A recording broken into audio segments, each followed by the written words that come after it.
Well, good morning. It sure is good to see everyone who's come out to worship God and study His Word this morning with us. We're glad that you're with us. We'll be continuing to study through this period of the United Kingdom as Saul comes to the end of his reign and David is gaining more and more strength and support among the people of Israel as God's anointed and coming king. That's an important aspect of the history of Judah, obviously.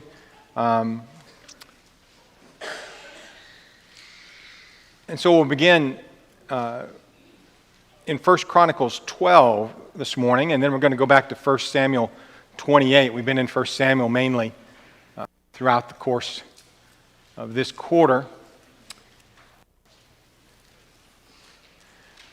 From this point on, the Waldrons note, as they write about it in their book on the United Kingdom, from this point on, there are going to be a lot of readings that come from the Chronicles that correspond with what we're reading in 1 Samuel, 2 Samuel, and part of 1 Kings as well. So you'll be doing two readings for those who are trying to keep up with the readings, and I hope you are. And we'll start, as I said, in 1 Chronicles 12 in a minute for that reason. Our lesson this morning, really, my clicker is not working. Our lesson this morning really just has two major parts to it. First of all, David's going to gain support as people come to him. And then we're going to look at Saul's last-ditch witch, where in an effort to sort of get a message from the Lord, he makes an last-ditch effort and visits a witch. So David gains supporters. We're going to look at this in 1 Chronicles 12 for a little bit. And then Saul and the witch at Endor in 1 Samuel chapter 28. I'm going to review just quickly what we talked about at the end of the class on Wednesday because it is very pertinent to what we're going to see in 1 Chronicles in just a moment. So let's start with the geography. You'll remember the story if you were here Wednesday night. David had pretty much been driven to the Philistines to escape Saul, and he realized that if he could somehow go to the Philistines and live in Philistia for a while, Saul would not pursue him there. And so he tries to do that. He goes to Gath, and he'd been to Gath before. You remember when he pretended to be crazy, and Achish, the king of Gath, wouldn't let him stay. But this is somewhat later on, and he goes with now 600 men. So it's quite a company, quite a force that he takes with him to Gath, and he gains the respect of Achish, but there's no reason for really him to dwell right there with Achish in Gath. And so he asked Achish if he could be given a town for he and his men to go to, and Achish gives him Ziklag.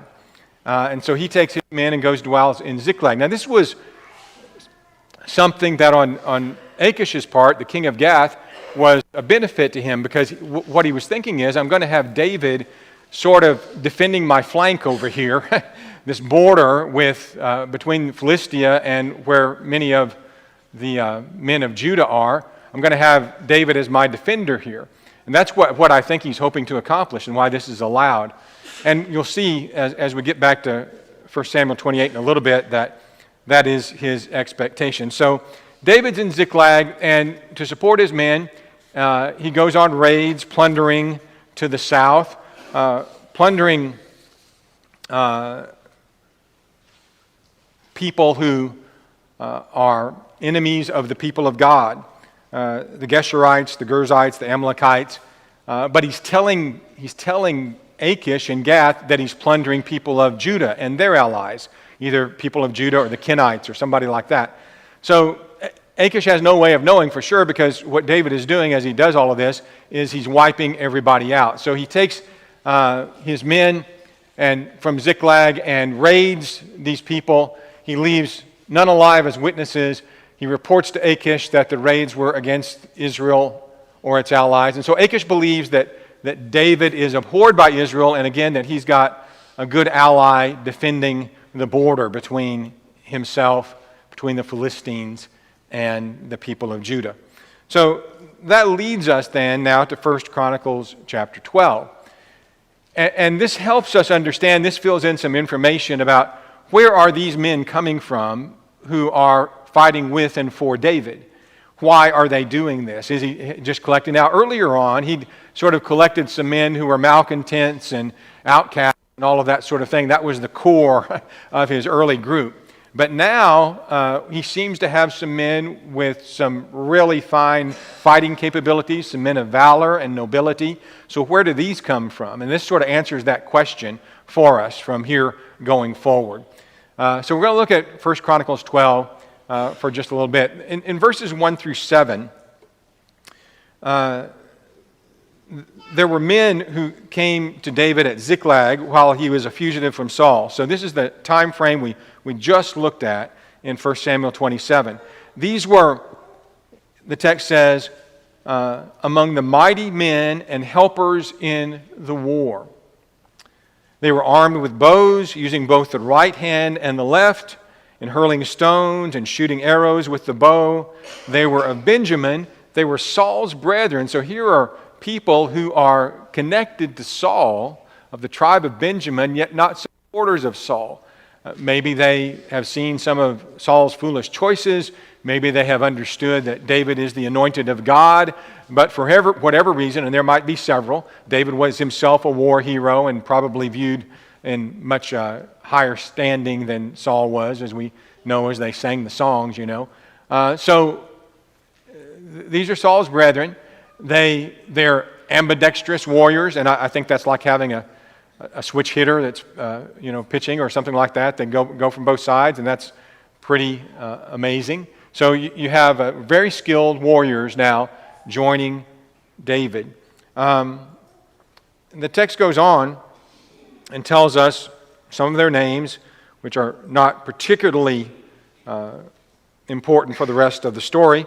But you notice where some of them are from. One of them is a Gibeathite in verse 3. Shema the Gibeathite, that's just right near where Saul lives. And then you have in verse 4, Ishmaiah, who was a Gibeonite, a mighty man among the 30. This is from Saul's hometown. This guy's from Saul's hometown, and he's a mighty warrior. So again, pretty significant men who've come to help David. So their names are listed. Then you come down to men of Gad. Gad, of course, across the river on the other side of the Jordan. But some of these had joined David at the stronghold in the wilderness. This is at a different place and time, I would take it. So you have some that came to David in Ziklag, and some at the stronghold in the wilderness. This is probably before David got to Ziklag. This would be when David was hiding at En-gedi or in some of the caves around there.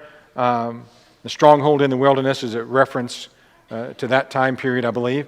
So here are some men that joined David then. Mighty men of valor, it says of them.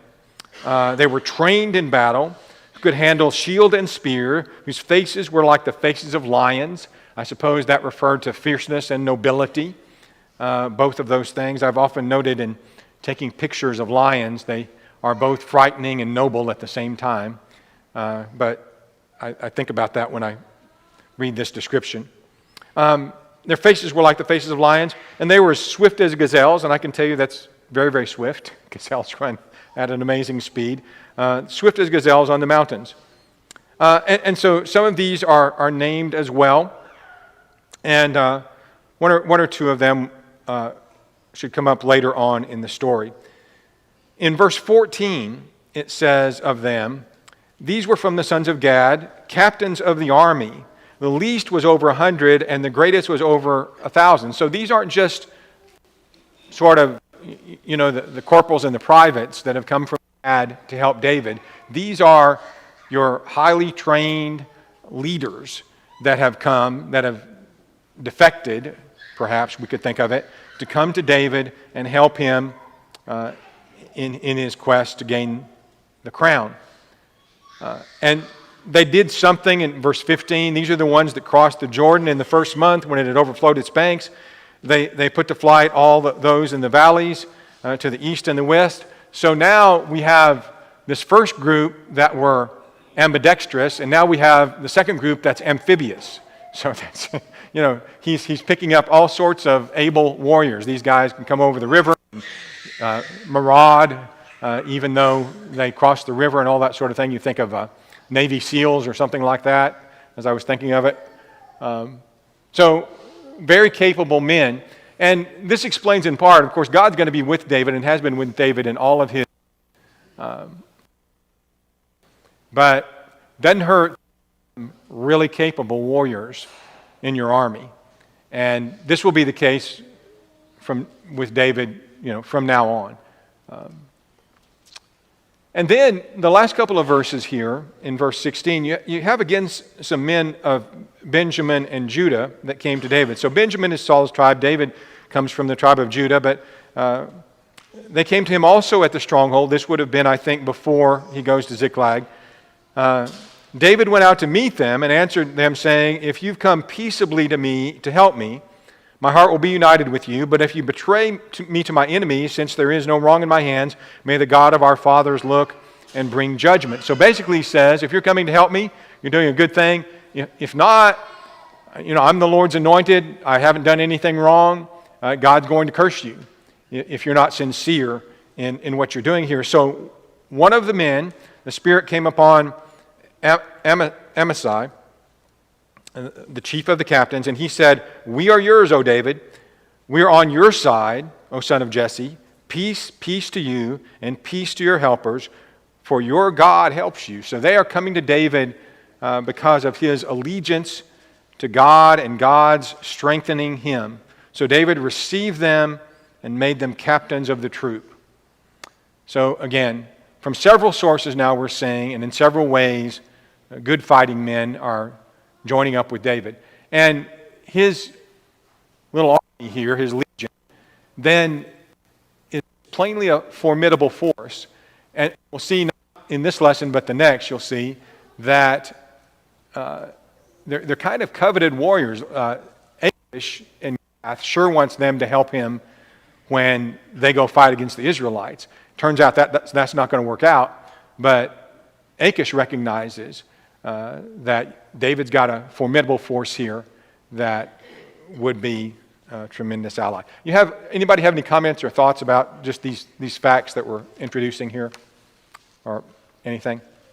It's kind of interesting. He says, "May the God of our fathers look." It's like he's challenging them to remember their heritage. We've been united in the past. God of our fathers, yeah. We have this commonality, and it's the God. That's a good thought as well. And no doubt that's a component of what brought them to be unified in fighting for David. All right, let's go back to 1 Samuel 28 now. And we get some information here at the beginning. It happened in those days that the Philistines gathered their armies for war. They gathered their armies together for war to fight with Israel. And Achish said to David, "You assuredly know that you will go out with me to battle, you and your men." So again, Achish is coveting this force that David has. He realizes it would be really helpful to have them on his side, even as he's fighting against Israel, although they're all Israelites on David's force. But David said to Achish, "Surely you know what your servant can do." In other words, you know what I've got here. You know the strength of my force. And Achish said to David, "Therefore I will make you one of my chief guardians forever." In other words, I don't want you just to come as, infantrymen. I'm going to elevate you to a high position. You're going to be one of my chief captains. All of this is what he's telling David. It's not just that he's going to be a mercenary or somebody to be ordered around. Well, the text will tell us a little bit further on in verse 4. David is willing, apparently, to go with Achish and fight, but as it says, the Philistines are gathering together, and they came and encamped at Shunem. So Saul gathered all Israel together, and they encamped at Gilboa. Now, this is one place where understanding a little bit about the geography of Israel really helps us, because neither one of these places is where you would think these armies would fight. You would think that they would fight down in the areas where they have already fought, down around, for instance, where the Philistines challenged the Israelites Soko, when down at the bottom there, when Goliath was with them. You think that's where these armies would clash, but they go from Gath, the Gath down here at the bottom where Achish is, all the way up to Shunem, which is just in the corner of the plain of Jezreel. I'll show you a picture of it in a minute. And then Saul and his armies are going all the way up to Mount Gilboa. Now, what you've got there that is key is you've got the Jezreel Valley. You say, well, that's a long way to go to fight a war. Yeah, but it's a great place to fight a war. Because you've got these hills, but a wide open valley in which large forces can face themselves. And I might say that here is Megiddo. And this is a gathering place for armies all through the history of Israel. And it's why Megiddo is used as the symbolic place where forces meet together in the book of Revelation. But this is where armies, not only from the Philistines and Israel, and we saw through the period of the Judges, several battles were fought here. This is just a good place to fight wars. And so this is a common battlefield that they're arranging in. And then you have up here, Saul is going to go, while he's in the area, to this witch at Endor. So that's the geography that we're looking at. Everything is shifted far to the north of where it has been so far in most of the dealings of David and Saul. Here is a picture that Farrell Jenkins took in 2011. This shows you're looking across the Jezreel Valley, one of the hills over there. I think that's the hill of Morah. And this over to the left would have been the site of Endor. So that gives you a really good idea of the topography and the geography there. It's still, I imagine it didn't look very much different. There were probably wheat fields. It's a very fertile plain and things like that. I imagine it didn't look very much different back in the day of David and Saul. Not much has changed there over the centuries. So just a farming plain, a flat plain, but again, great for armies to march on, rolling hills for them to hide behind and flee to if needed, surprise attacks launched out of those. Again, often used. Well, that sets up what's going to happen then in chapter 28, the bulk of it being Saul consulting the witch at Endor, his, if you'll pardon, last-ditch witch. Samuel had died, we find in verse 3. All Israel lamented him. He was buried in Ramah, in his own city. And Saul had put the mediums and spiritists out of the land. Well, that's all good, right? But now, Saul is not getting any help from God. In fact, God is not communicating with him. And he sees this mighty force of the Philistines gathering right there at Shunem in the wide open. And Saul sees this in verse 5, and it says that he was afraid and his heart trembled greatly. And here's a mighty man of war, been in a lot of battles. I realize he's probably older now, and things change when you're older, a good bit older. But nonetheless, this is not really the reaction you would think that a warrior would have. What's his problem, do you think? He knows what? The Lord's not with him. That's why he's afraid. The Lord's not with him. And so he seeks counsel, information from the Lord any way he can get it. He inquired of the Lord, and the Lord did not answer him. The Lord did not answer him either by dreams or by Urim or by the prophets. God's not talking to Saul.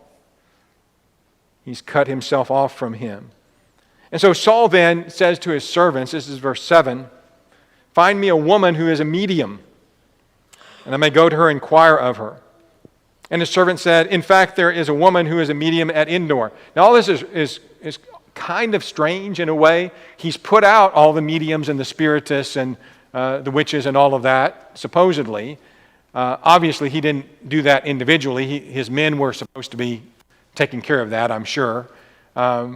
And yet, as soon as he says, "I need to see a medium," they immediately say, we know where one is. They hadn't done a very good job, right, of taking care of all of these spiritists and mediums in the land.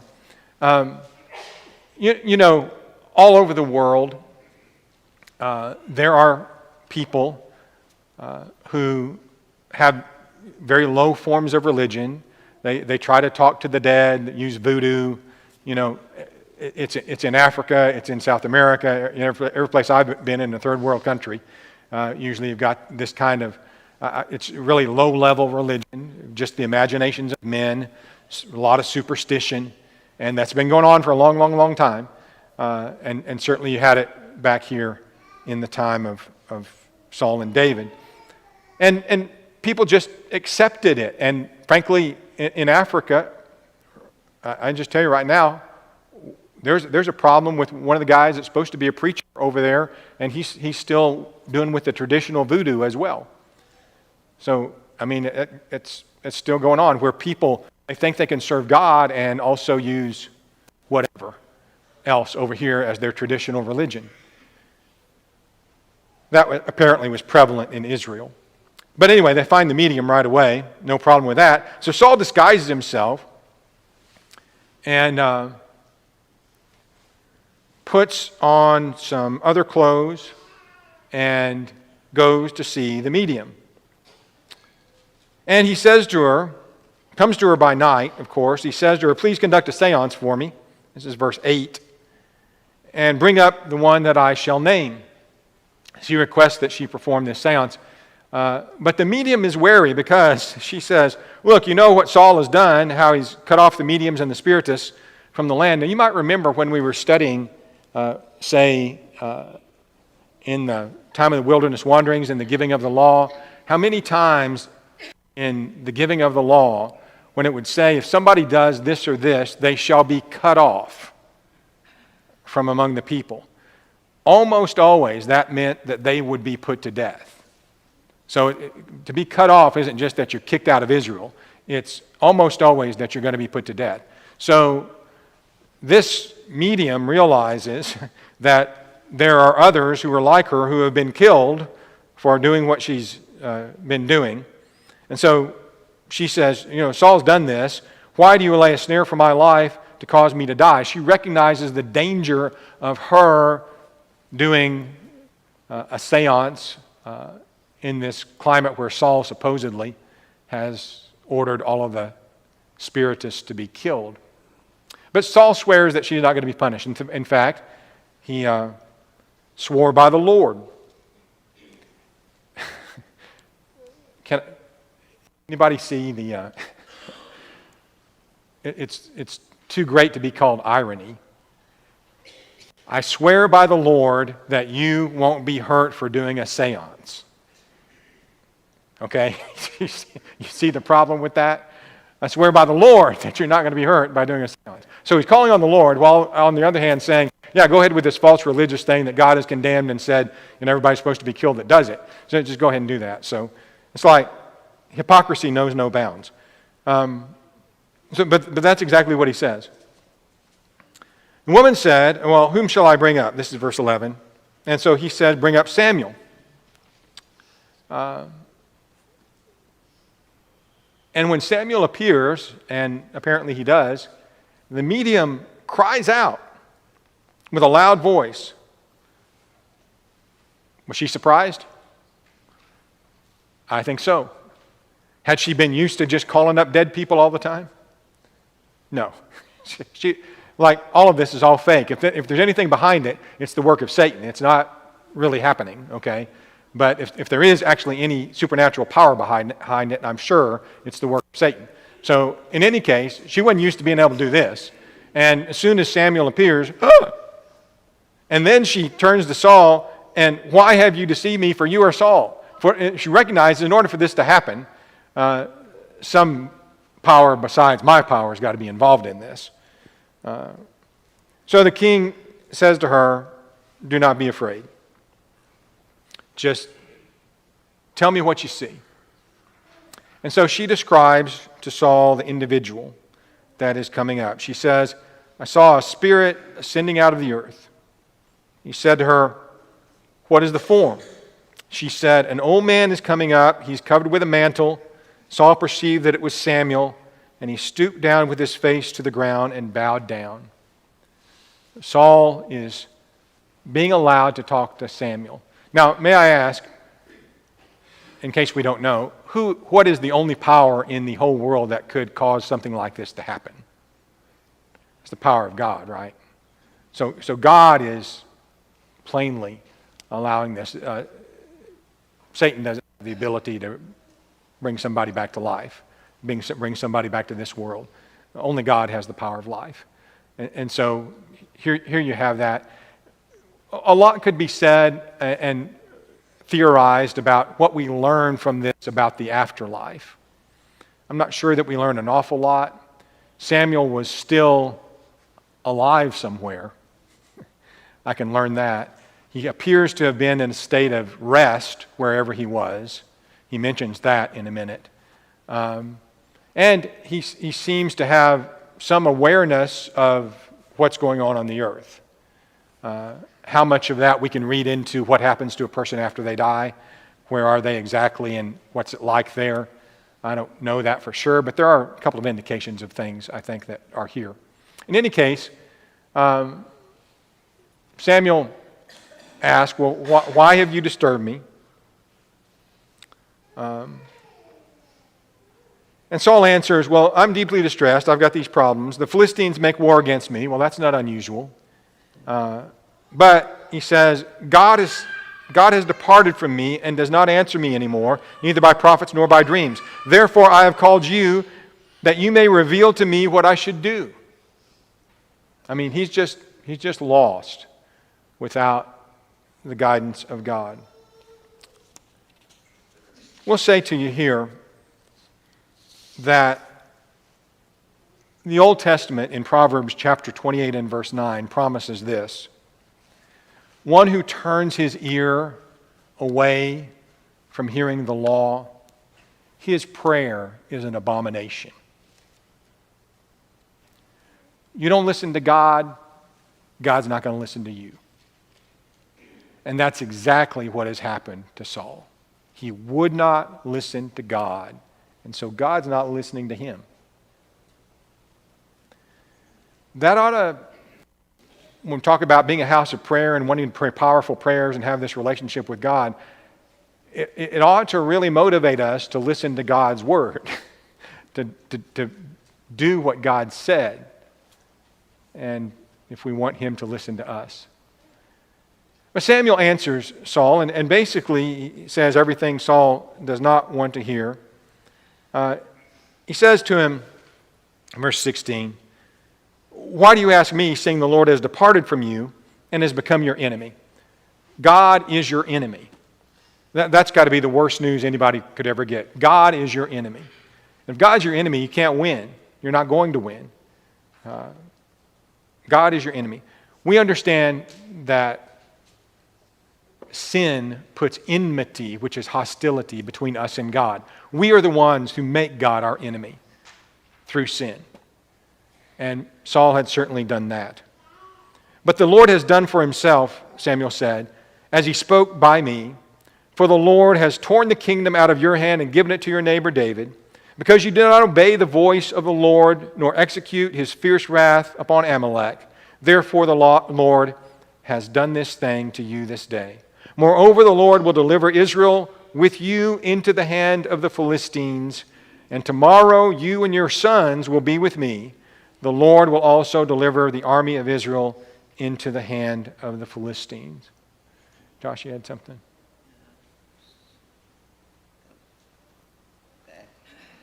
Okay. Oh, then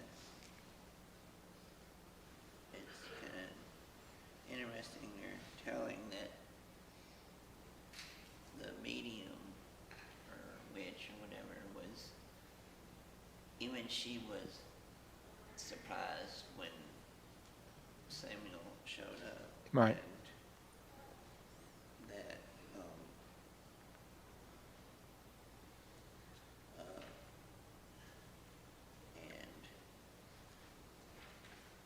and I'm sure that now that Samuel's saying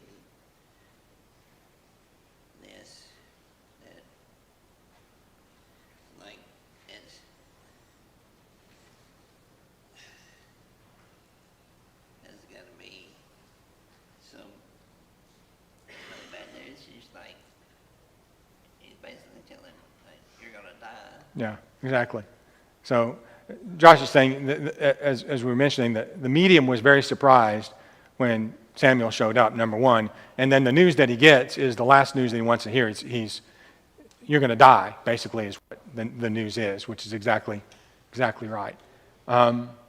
So Israel's going to be destroyed and delivered into the hands of Saul. You and your sons are going to be with me tomorrow. That's not what you hear. What you want to hear from somebody who's not living anymore in this world. Okay, if you're not prepared to die, especially. So that is.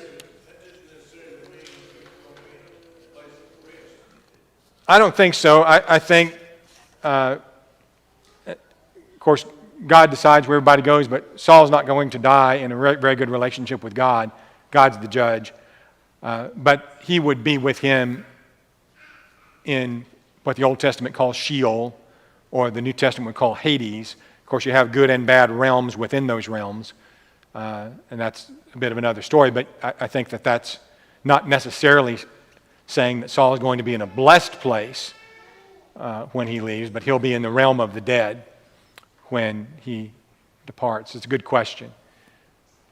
All right, so Saul falls to the ground. He's dreadfully afraid. He's weak. He's famished. He hasn't eaten. The woman tells Saul, well, I've risked my life for you, and I've done something for you. You trusted me. Now listen to me. Trust me. Let me give you something to eat and give you some sustenance before you leave. Let me say this. There are a lot of wicked people in this world. There are a lot of people who are following false religions that frankly are religions of Satan. A lot of religions are frankly religions of Satan. That doesn't mean that they're not capable of doing good things. And it doesn't mean that their good things are not commendable. Everybody following what I'm saying? When a bad person does a good thing, it's still a good thing. And is worth noting that it's a good thing. What she does here, she shows them tremendous hospitality and kindness. She really had no reason to do this. She'd realized he's not going to kill her, but she's trying to help him out. And first he's not going to eat anything, but she and his men convince him. And so she does the whole thing. She bakes the unleavened bread, kills the fatted calf, everything, and presents it to him to eat. And that's just a commendable deed, no matter who does it. And I don't know that she had any ulterior motives or motivations for that.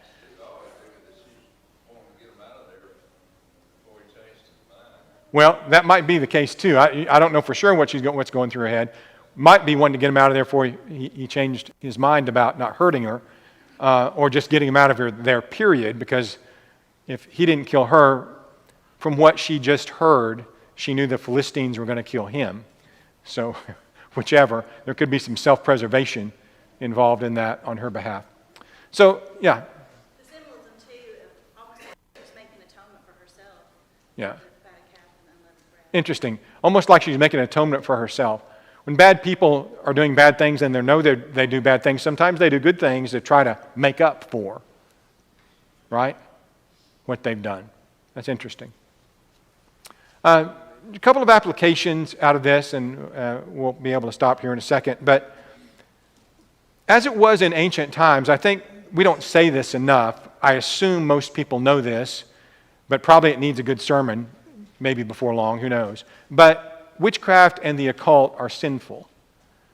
And if we practice those things as Christians, as I was mentioning earlier, and there are people in the world who are supposed to be Christians who also practice these things, and you'll lose your soul over it. Simple as that. The Lord God Almighty is the only power that we rely on in the spiritual realm.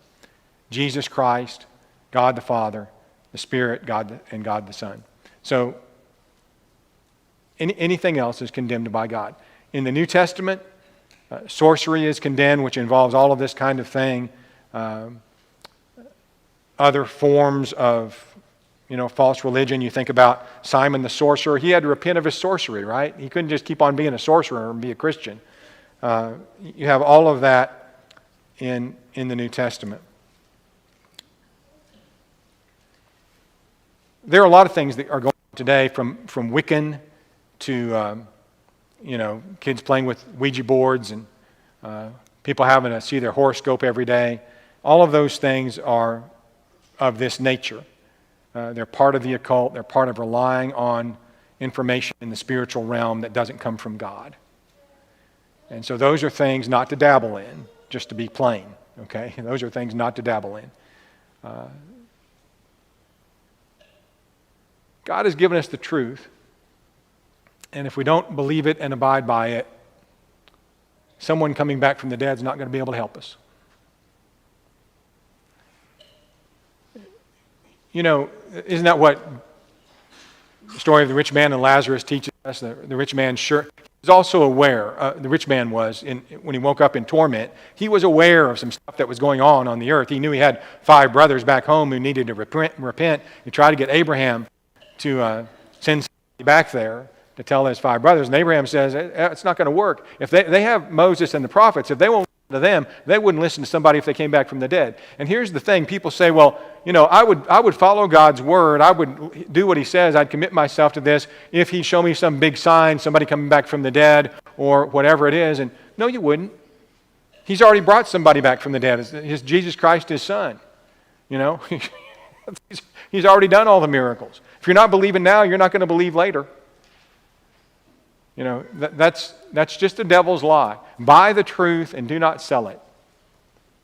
Buy the truth and do not sell it. Noting that what the medium said, or what Samuel said, was no different from what he already knew. The truth didn't change. Right. Just repeated, other than the day. Right. What Tracy said is what Samuel told Saul didn't change the truth a bit, did it?